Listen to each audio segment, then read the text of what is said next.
seemed to me that I fought somebody after school almost every single day, and I couldn't wait for summer to finally get here. Every day I'd have to put up with somebody taking my brother's bike, and I had to go get it. I was the new kid, and I showed up from New York. Every single day, like this, fighting and worrying about that during school. It all started from this guy named Marvin. He had these terrible shoes. His sneakers were all dilapidated in art class. I was getting along with everybody fine, I guess, till then. But I said to him, I said, "That's a nice pair of sneakers." I go, "When'd you get the care pack?" So after that, he reached right across the table. After that, every day I had to fight one of his friends. There were all different kinds of people that I had never seen before, and these were some tough guys. I told him, I said, "I'm not going to fight anybody unless they're my size and my weight." I couldn't wait for eighth grade to be over.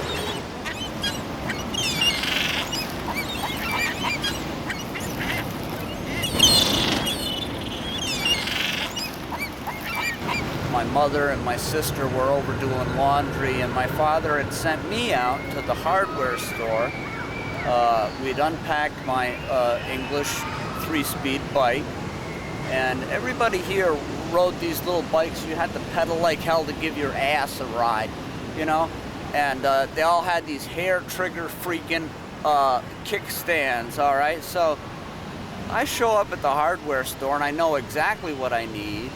And out in front of the hardware store, it was like the 7-Eleven is today. We're like 5 little punks, you know, blonde-haired kids, you know, like this, you know, blue eyes, and they're sitting there, and they're got all their tricked-out fucking bikes. And I pull up, and I'm close to this kid's bike, but I didn't touch it.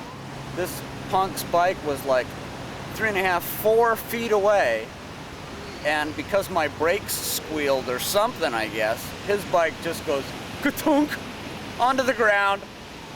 I just, you know, like that, I gave it one of these and walked into the store because I knew what I needed.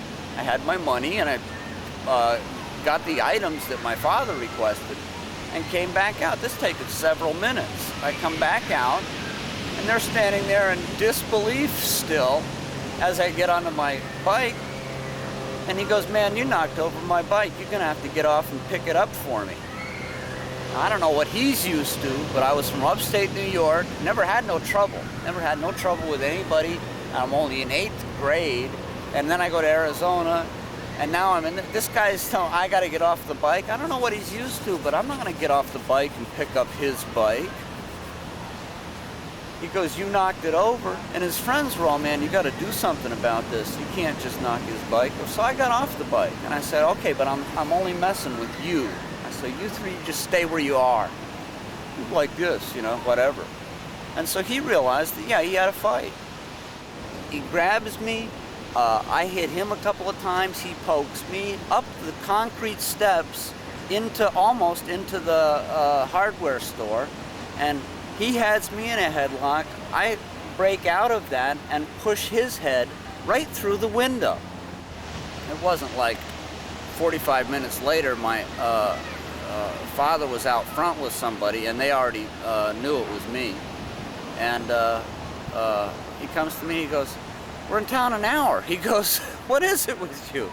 I go, "I just can't get along with some of these guys, I guess. I don't know. These were some prick bastards." But, you know, what's a guy to do? You know, you can't knuckle under, and that's what I got to wear to school. That's what I got to wear to school.